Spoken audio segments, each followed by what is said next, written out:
Buenas noches, amigas y amigos. Qué bueno poder reencontrarnos en este esfuerzo de comunicación que hacemos para llevarles a ustedes las principales informaciones, el análisis acucioso en perspectiva acerca de los temas que dan vida a la información en nuestro país y en el resto del mundo. Esto es A Tiempo con Freddy Medrano y estamos a 2 de abril. Bueno, una semana cargadísima de muchísimas informaciones. En esta semana el presidente Danilo Medina estuvo en Santiago a propósito de la batalla del 30 de marzo. También mucha controversia con el premio Soberano a propósito de las nominaciones y de quejas de personas que entendían que algunos artistas pues merecían su premio por el trabajo evidentemente que realizaron durante un año. Entonces aquí se ha estado dando una discusión de si la premiación realmente lo que está respetando es la trayectoria del artista o si lo que está respetando es cuántas veces, con qué frecuencia el artista estuvo presente en los medios de comunicación y además cuántas actividades ese artista pues realizó durante un año. Lo cierto es que también ha llamado mucho la atención la noticia dada por el grupo de medios Telemicro, cual tenemos buenas relaciones de amistad ya con muchos amigos, muchos colegas, y Juan Ramón Gómez Díaz dice que es tiempo de que el grupo Telemicro produzca su propio premio. Se ha hablado de darle un corte internacional. Ustedes saben que las grandes cadenas internacionales no solamente ejercen opinión en términos políticos, en términos económicos, sino que también pues están muy involucradas con el asunto del arte.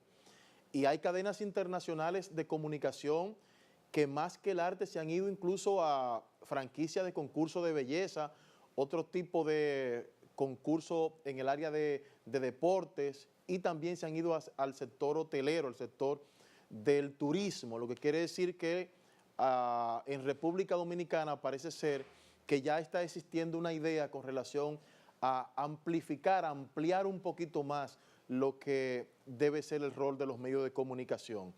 Y entonces el propio Juan Ramón Gómez Díaz o algunos de sus correligionarios han dicho que Telemicro invirtió 60 millones de pesos para el premio Soberano. Han hecho algunas mediciones con relación al caso de las telenovelas.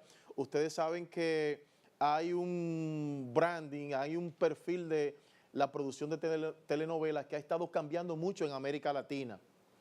Gómez Díaz hizo un compromiso de que no iba a estar reproduciendo algunas telenovelas que llamaban mucho la atención de sectores de la población organizado en la República Dominicana por el matiz de violencia y de criminalidad que esto pues era transmitido a través de la pantalla chica. Entonces ante ese compromiso asumió un poco el tema de responsabilidad social y han estado llevando algunas telenovelas o miniseries documentales que tienen que ver con el aspecto bíblico, pero ya caracterizado desde el punto de vista histórico bíblico a la realidad un poquito con algunos matices del mundo moderno. Lo cierto es que el premio anunciado por medios Telemicro va a tener la amplitud no solamente en el aspecto de la música tradicional de la República Dominicana, sino que también va a abarcar el arte y otras áreas. Lo novedoso de este anuncio es de que más que un petit comité o una comisión ejecutiva que esté evaluando los premios, lo va a estar evaluando el pueblo. Y el pueblo es quien va a decidir cuáles son las personas que deben obtener este galardón. Se ha hablado también de una gran inversión en cielos internacionales con relación a la cobertura y a otras cadenas televisivas que van a estar retransmitiendo el premio. Y lo más sorprendente también de esta primera entrega que ya se ha anunciado por parte de la gente de Telemicro es que será un premio con característica nacional pero de impacto internacional. Quiere decir que la región, que la América Latina, que América completa, Iberoamérica, España, Alemania, también esos nichos tendrán una participación en esos premios anunciados. Bueno, y destacar entonces que han seguido lloviendo las críticas con relación al premio Soberano, un premio ya que tiene varias décadas, tiene más de 30 años, creo, que en el gusto popular, y entonces ya hacía falta de que exista un premio que pueda equilibrar un poco y satisfacer un poco también la demanda de los televidentes. Miren, señores, Venezuela. El Tribunal Supremo de Venezuela pues ha asumido las funciones del Congreso. El Congreso de Venezuela, opositor, tenía 17 años que no asumía la gobernanza de lo que es en República Dominicana uno de los principales poderes del Estado. En Venezuela no es menos. Y de esos 17 años de las elecciones del pasado enero, la oposición venezolana copó mayoría en el primer escalón de lo que es democracia, que es la efectividad de un voto. El voto es la principal representación de los pueblos al momento de ejercer democracia. Y cuando entre las patas de los caballos cualquier dirección va en camino a llevarse esa legitimidad, entonces ya usted puede saber cómo está la institucionalidad en Venezuela. Hay más de 15 naciones que se han unido llamando al orden institucional y constitucional en Venezuela, porque además de que la institución se ha estado requebrajando, allí se ha caído en una especie de paña boba donde el presidente Maduro parece ser que no solamente ya está sordo, sino que también está mudo.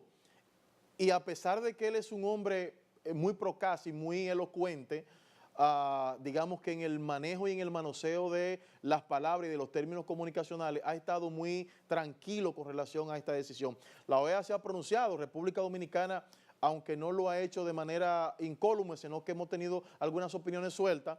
Pienso que es importante también que se sume a este pronunciamiento, no por lo que dijo un señor de origen cubano llamado Rubio, que amenazó a la República Dominicana y a otros países de que tenían que pronunciarse, sino porque lo que están pasando los venezolanos es un asunto caótico. Me dicen que más de 300.000 han entrado por el Internacional de las Américas, y recuerden ustedes que el aeropuerto de Punta Cana, a propósito, gracias a los amigos del Grupo Punta Cana, que en 2 ocasiones he sido invitado al tema de las instalaciones y a ver allí el manejo de esta terminal aeroportuaria, es, si se quiere, uno de los principales en República Dominicana, sobre todo por la cantidad de vuelos que están viniendo por el este del país. Entonces la situación es caótica en Venezuela y hay un llamado a la institucionalidad.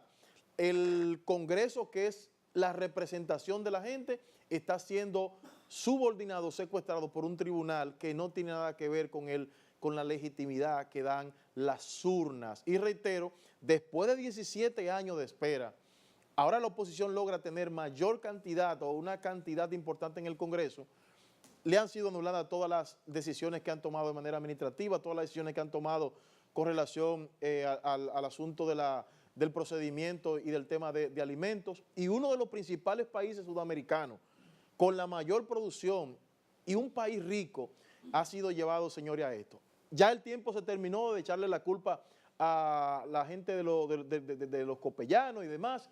Es tiempo de que haya un recauzamiento de las políticas en Venezuela, porque el direccionamiento de Chávez y ahora al frente Nicolás Maduro tienen bastante años en Venezuela, y una clase pobre que había salido a clase media ha vuelto en ese círculo que describe Francis Fukuyama cuando no existe sostenibilidad en los programas sociales. Miren, se pronunció Eduardo Hidalgo a propósito de que a principios de esta semana había dicho el ministro de Educación, Andrés Navarro, que no iba a aceptar y que iba a aplicar el reglamento de procedimiento administrativo y de recursos humanos que tiene que ver con la normativa que debe tener un empleado o un servidor público con relación a su cumplimiento de deber.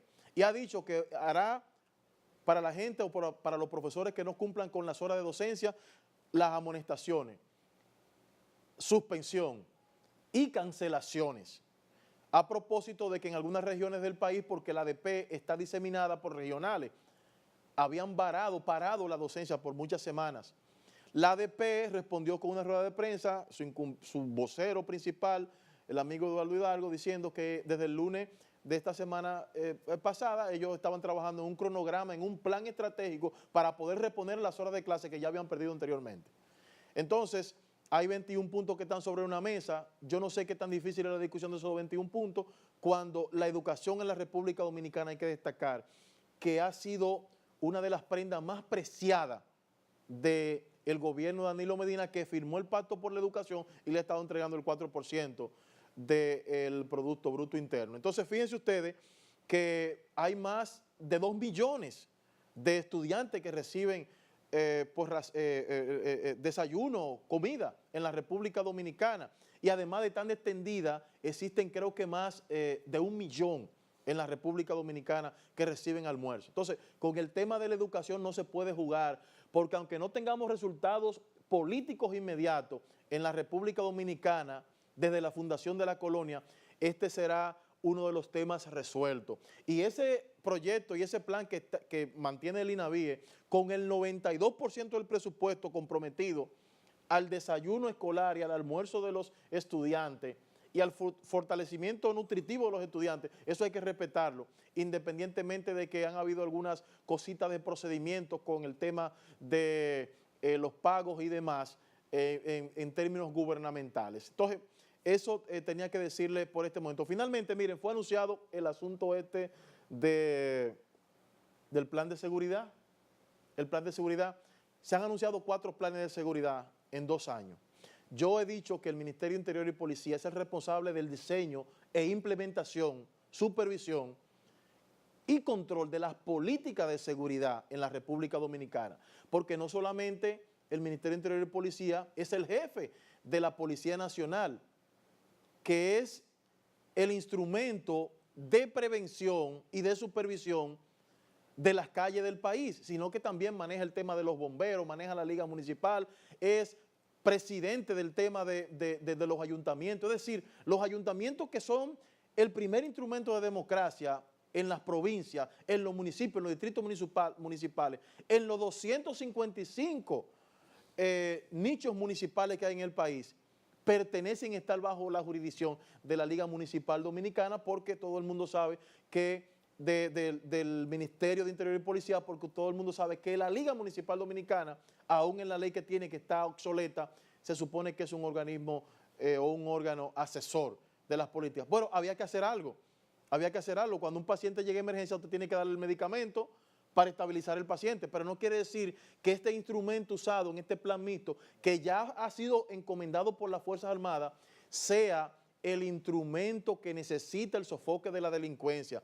La delincuencia necesita políticas públicas que vayan encaminadas no solamente al control de los barrios, sino también a la modificación del Código Procesal Penal, que resguarda de manera absoluta los hechos delictivos, porque el mismo expertivo, el levantamiento que se hace cuando se comete un hecho delictual, lo hace la Policía Nacional, el Departamento de Investigaciones. Y entonces, por eso reitero que el Ministerio de Interior y Policía tiene que prestar atención a fortalecer en capacitación y en manejo de lo que debe ser el expertivo, el levantamiento de los hechos delictivos, que es lo que lo que sustenta el Ministerio Público para presentarlo a un juez. A propósito de que en esta semana la magistrada Cristo, ustedes saben que ha sido sacada del tren judicial y Awilda Reyes presentó su denuncia. Para que tengan una idea, que ya tengo que irme al resumen de las principales, Awilda Reyes, señores, devolvió una avioneta, un asunto cuestionado por toda la sociedad, a un venezolano involucrado en un tema de narcotráfico de droga, condenada por la sociedad, por los medios. Y esa señora tuvo el cataje, tuvo el tupé, tuvo la cara dura de hacer eso. Pero Arturo del Tiempo y Márquez, que la droga más lesiva, más dañina que existe, como la heroína, responsable de dirigir muchísimos cargamentos de heroína a Europa. Esta señora le puso una multa al Estado Dominicano por $1 millón por cada día que dejara de cumplir con Arturo Márquez.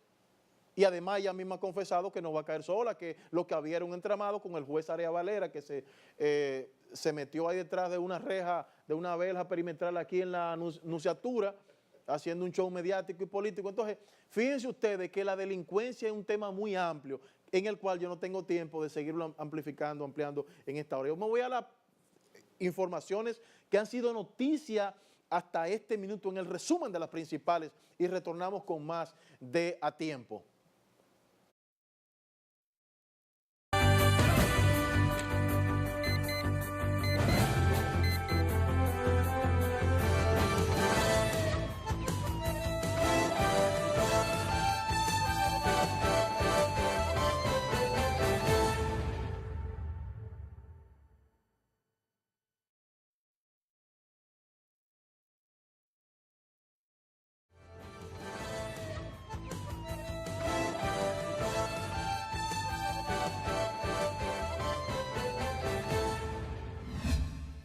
Familiares y vecinos de la profesora Lourdes Rodríguez, desaparecida el pasado 24 de febrero, protestaron de manera pacífica frente al Palacio de la Policía Nacional en reclamo de una investigación que ofrezca respuesta al caso.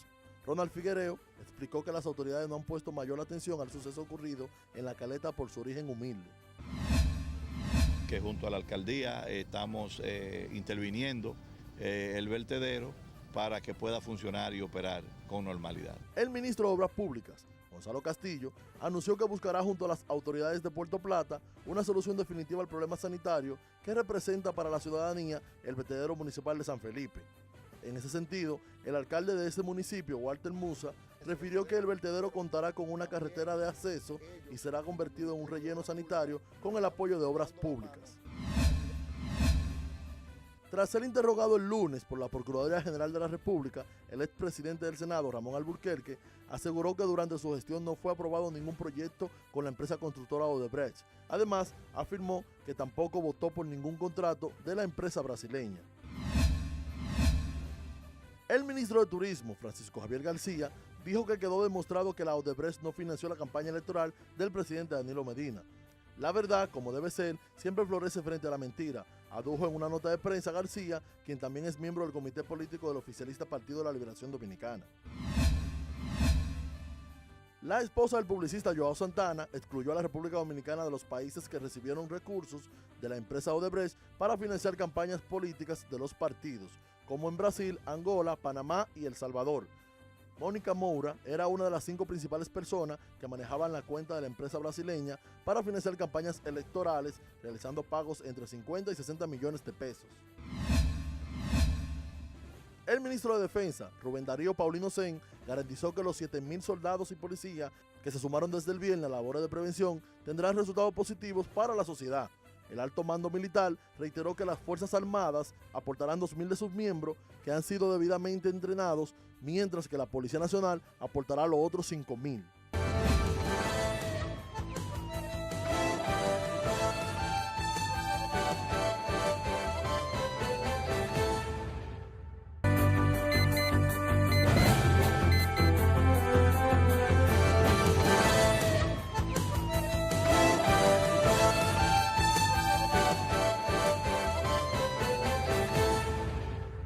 Bueno, gracias por continuar con nosotros. Bueno, tengo en el estudio a un gran amigo, Franklin Ochoa, que es el presidente del partido CREO, Creando Oportunidades de Ecuador. Vamos a estar hablando a propósito, ustedes saben que en el día de hoy se están efectuando la segunda vuelta electoral en Ecuador, el 19 o el 20, creo que de febrero, fue la primera vuelta con 2 competidores, uno de ellos con un discurso mucho más acrisolado, como lo es el doctor Guillermo Lazo, y Lenín Moreno, que es del partido Alianza País y que es el candidato que ha estado apoyando el presidente Rafael Correa. Vamos a estar hablando con Franklin para que nos dé una panorámica de cómo se ha estado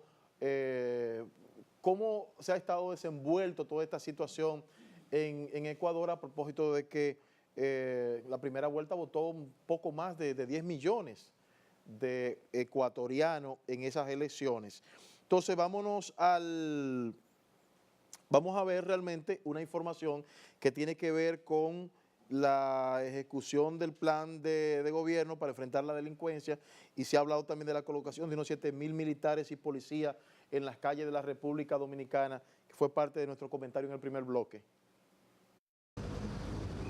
Así es, muchísimas gracias. De acuerdo con los organismos de seguridad nacional, desde tempranas horas de este viernes comenzarían las tropas de las Fuerzas Armadas y la Policía Nacional a ser desplegadas en las principales vías y puntos estratégicos del Gran Santo Domingo. Sin embargo, su presencia ha sido tímida en algunas zonas y más notoria en otras, según expresan ciudadanos. Vengo ahora mismo bajando de esta calle, la que está frente a McDonald's, y no he visto nada, ¿no? No he visto nada, hasta ahora no. Eso no va a arreglar nada, eso es allá, eso ya a los par de días a la semana eso se cae.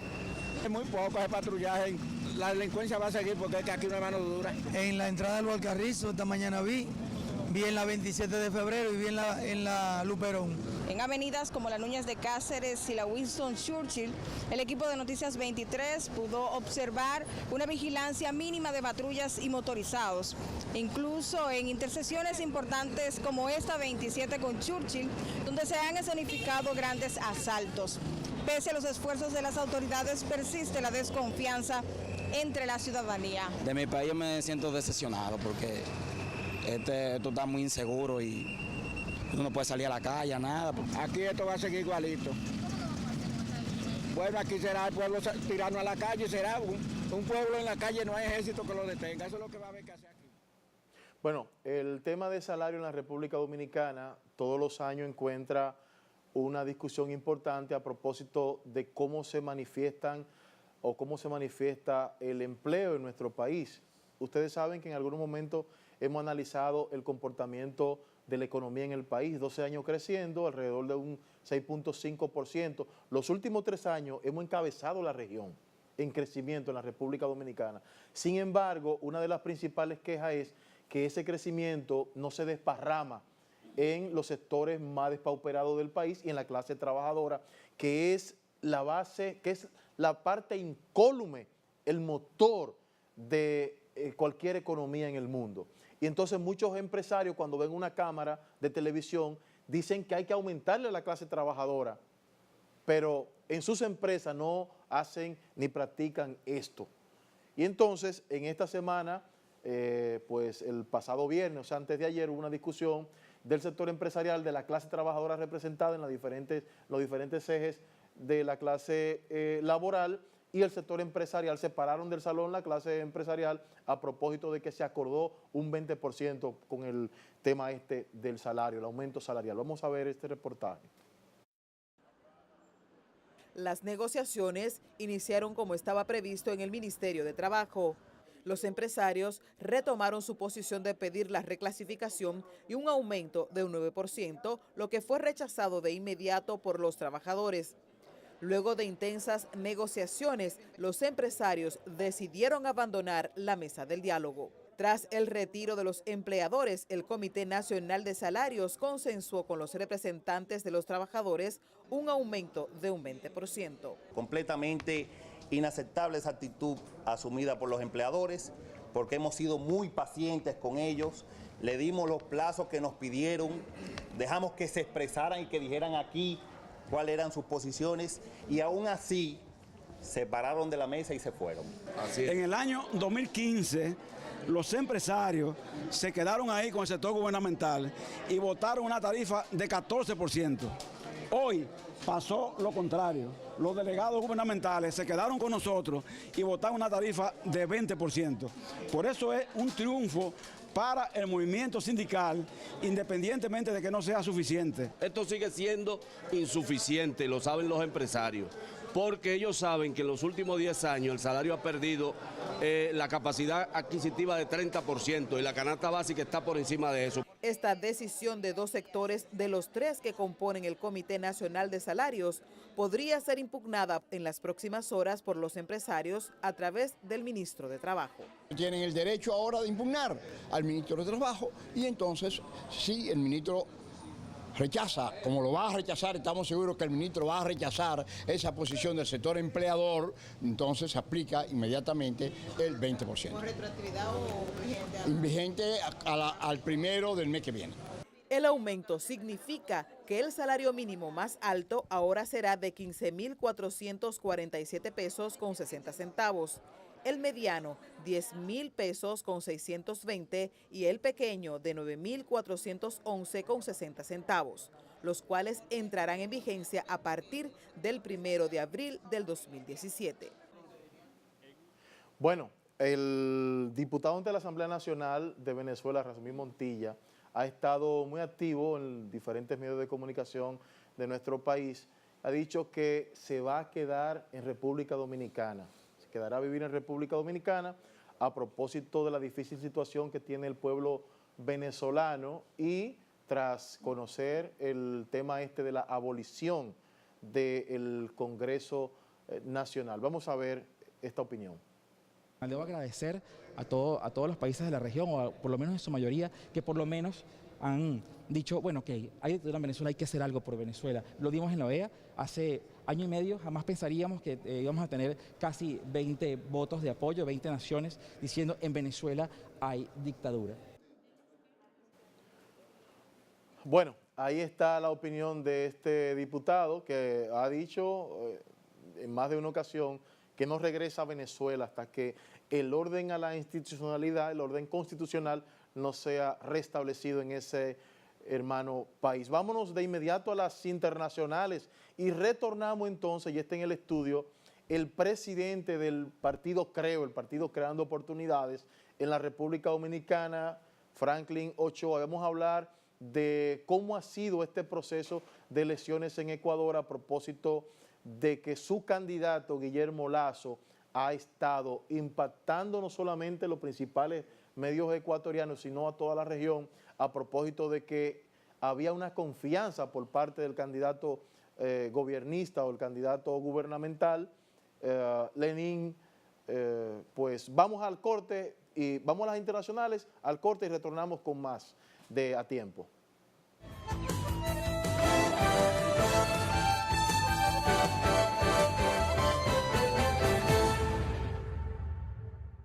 En Venezuela, la decisión del Tribunal Supremo de Justicia de asumir las competencias del Congreso desencadenó una avalancha de críticas de la oposición venezolana y de varios países de la región contra el gobierno de Nicolás Maduro, por considerar que el fallo constituye un zarpazo a la Constitución y el Estado de Derecho en el país sudamericano. En el fallo, el tribunal resolvió que mientras persista la situación de desacato y de invalidez de las actuaciones de la Asamblea Nacional, esta sala constitucional garantizará que las competencias parlamentarias sean ejercidas directamente por esta sala o por el órgano que ella disponga. Y a raíz de la situación en Venezuela, varios países han criticado la decisión del tribunal venezolano. A través de un comunicado, el gobierno de Donald Trump dijo que esta medida usurpa los poderes de la Asamblea Nacional, que fueron elegidos democráticamente, y niega al pueblo venezolano el derecho de moldear el futuro de su país. Horas antes, el gobierno de Perú condenó la decisión del Tribunal Supremo venezolano por considerar que constituye una ruptura del orden constitucional y democrático y, en consecuencia, decidió retirar de manera definitiva a su embajador. La presidenta chilena Michelle Bachelet dijo que es muy preocupante la crisis política en Venezuela y llamó a consultas a su embajador en Caracas. Panamá y México también expresaron su profunda preocupación por las recientes decisiones del máximo tribunal. La canciller colombiana María Ángela Holguín resaltó la importancia del respeto por la separación de los poderes como pilar fundamental para la democracia.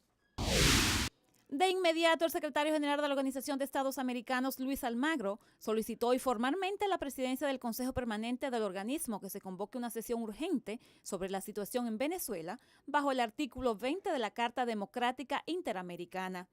Almagro pide que en esta sesión se consideren sus informes críticos sobre Venezuela, así como los efectos sobre el orden constitucional democrático de las sentencias del Tribunal Superior de Justicia de Venezuela, según la solicitud.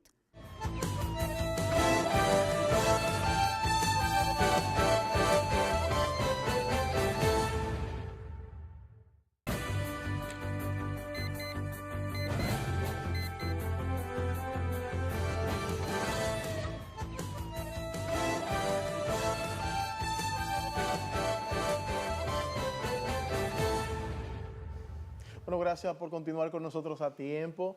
Estoy con Franklin Ochoa, que es el presidente del partido CREO, República Dominicana, el partido Creando Oportunidades. Y he querido invitar a Franklin para que nos hable acerca de este proceso en Ecuador de elecciones y lo que ha resultado para mucha gente un poquito de sorpresa, aunque él siempre mantuvo y ha mantenido el discurso de que pues, el candidato, Guillermo Lasso, tenía principal mayoría en ese país. Buenas noches, Franklin. Un gusto, mucho gusto, siempre agradecido de todo corazón con usted. Háblame un poquito de este proceso de elecciones en Ecuador. Mira, las elecciones en la República del Ecuador, las elecciones de la segunda vuelta tienen una connotación especial. Definitivamente el partido oficialista, el partido de Lenín Moreno, el que apoya al presidente Correa, no tenían ningún tipo de expectativas de que nosotros estuviéramos en la segunda vuelta.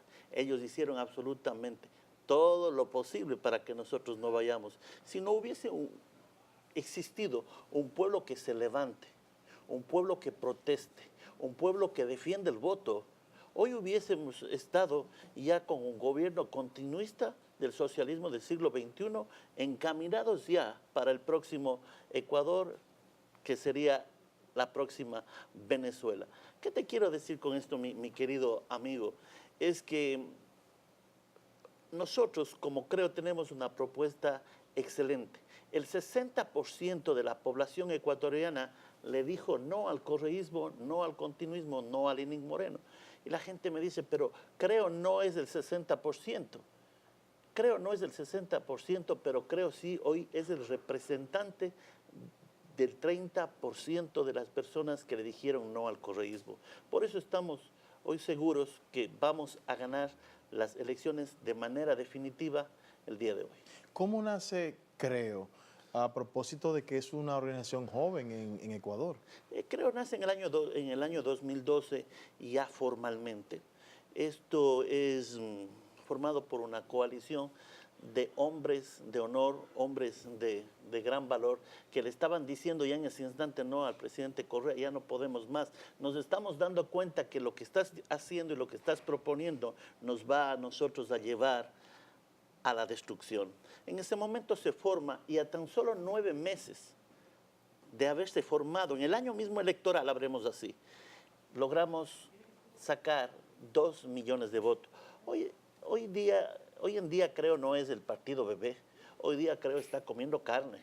Hoy en día ya es un partido completamente robusto, no es el partido que en un momento pudo haber sido ingenuo en control electoral. Nosotros tenemos un control electoral minucioso, por eso es que nosotros sabíamos que íbamos a pasar a la segunda vuelta y hoy sabemos que ganamos las elecciones definitivamente. ¿Cuál es la batería de hombres y mujeres que está acompañando Creo? He sabido de las importantes figuras de la sociedad civil, comunitarios, eclesiales.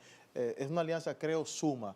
¿Cómo se da esto? Mira, Suma también es un partido político, es una gran estructura liderado por un gran hombre que es el binomio, Andrés Páez, que es un hombre que en un determinado momento fue perseguido por el gobierno correísta por hacer grandes denuncias.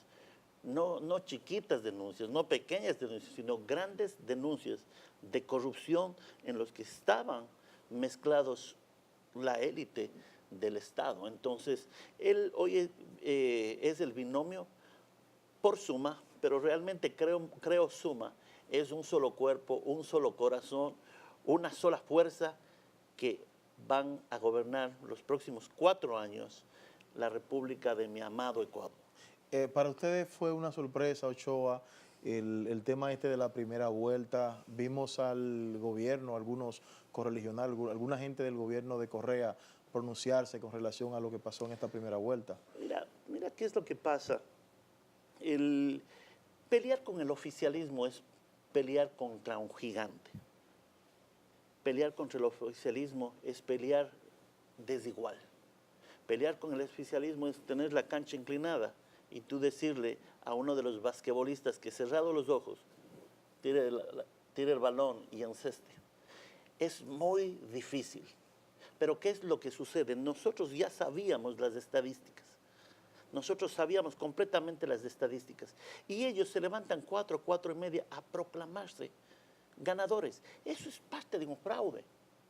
Porque cuando tú te proclamas ganador, antes de tener una estadística, eso es parte de un fraude. Es parte de volver loco al pueblo para que ellos comiencen a creer una especulación. Entonces el pueblo comienza a crecer y comienza a decir, no, ya ganó Lenín Moreno. Y esa declaración trae confusión. Eso es ilegal.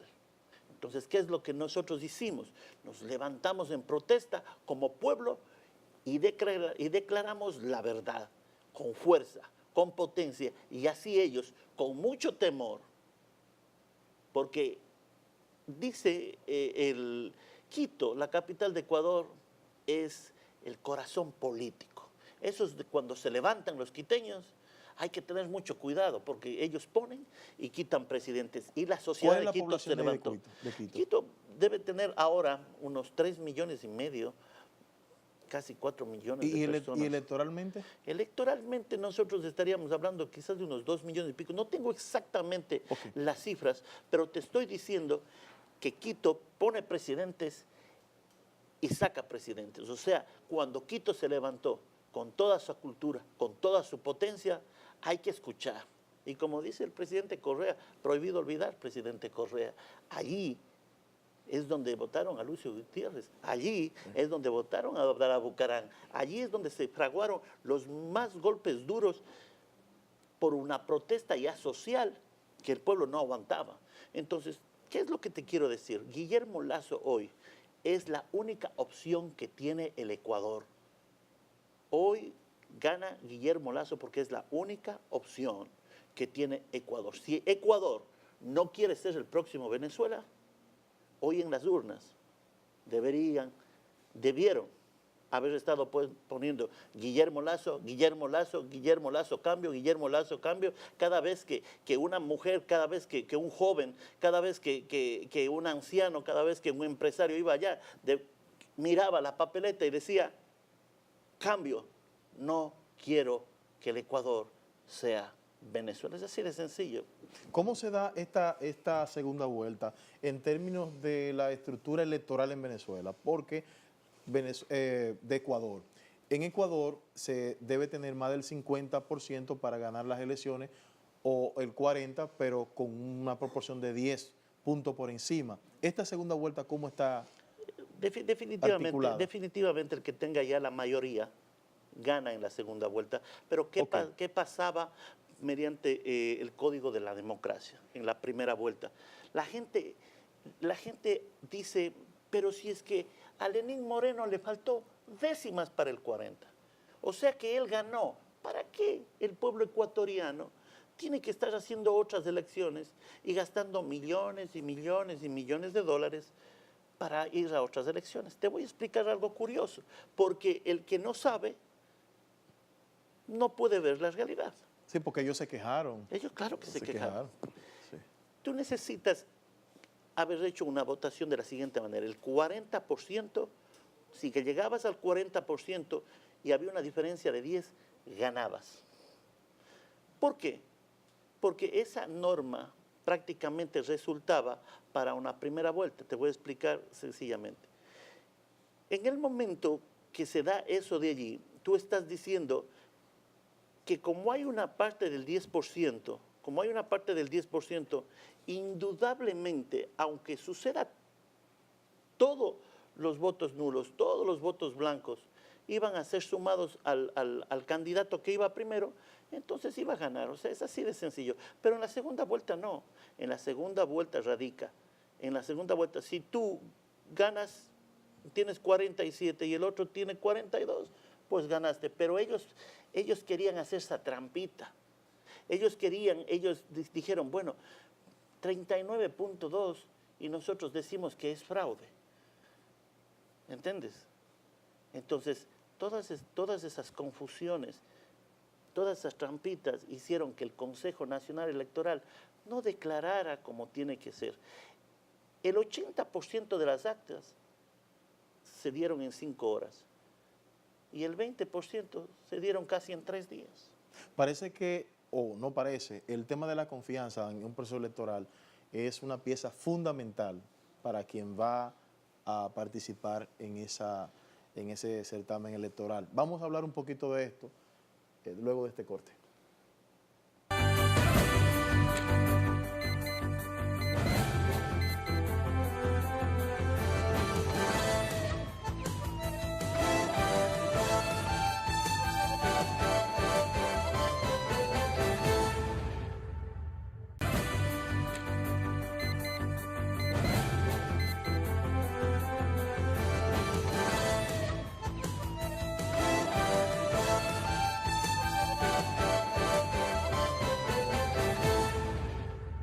Bueno, continuamos con esta interesantísima conversación con Franklin Ochoa, que es presidente en República Dominicana del partido CREO, Partido Creando Oportunidades, partido digamos, de recién creación en el Ecuador y que ha estado dando la batalla en las elecciones de ese país, sobre todo en el día de hoy. Hablaba yo ahorita de la confianza. ¿Están ustedes confiados en este proceso de hoy domingo?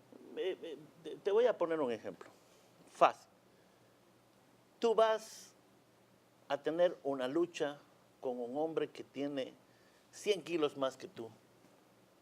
El árbitro es su entrenador. El que va a darle ánimo es su entrenador.